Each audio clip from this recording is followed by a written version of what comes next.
And now, back to Hispanic Heritage.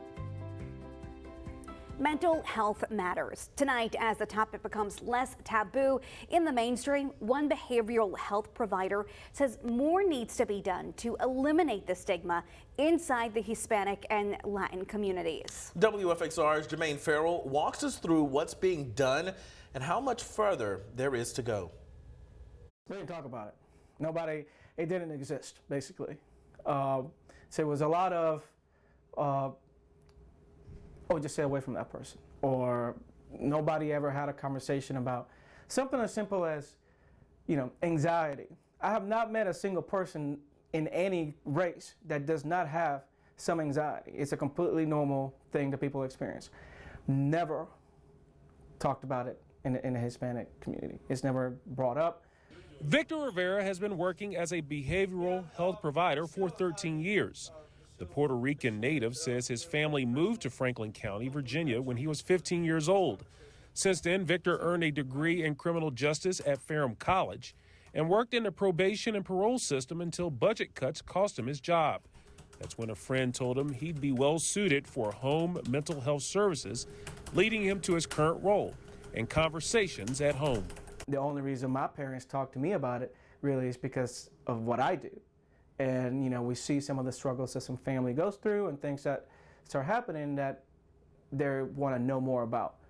So that has been the way that in my family we bridge that conversation. But it's still heavily stigmatized in the Hispanic community.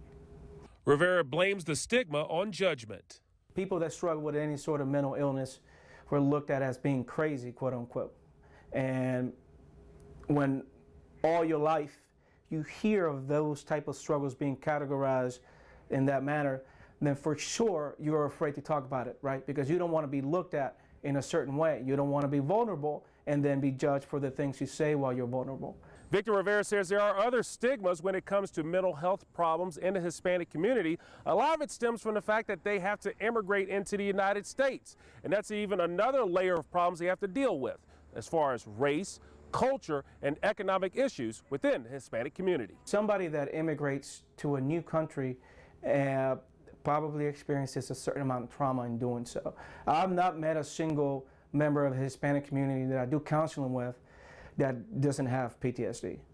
It's across the board, whether it's from coming here and being treated a certain way, whether it's the process of coming across to the United States. I have an individual that I see that trying to get here, he almost died. Because there's no easy way to get here, and they're trying to pursue betterment for their family. So you're taking emotional and mental health damage along the way, and then you get here and you don't speak the language. Rivera says one key for a Hispanic person to open up about their mental health problems is developing trust with a counselor. He says the trust can come in the form of speaking with a counselor that is a Hispanic native. It's way better than having somebody that is a natural-born American, Caucasian, that learns Spanish. Counseling is a social interaction.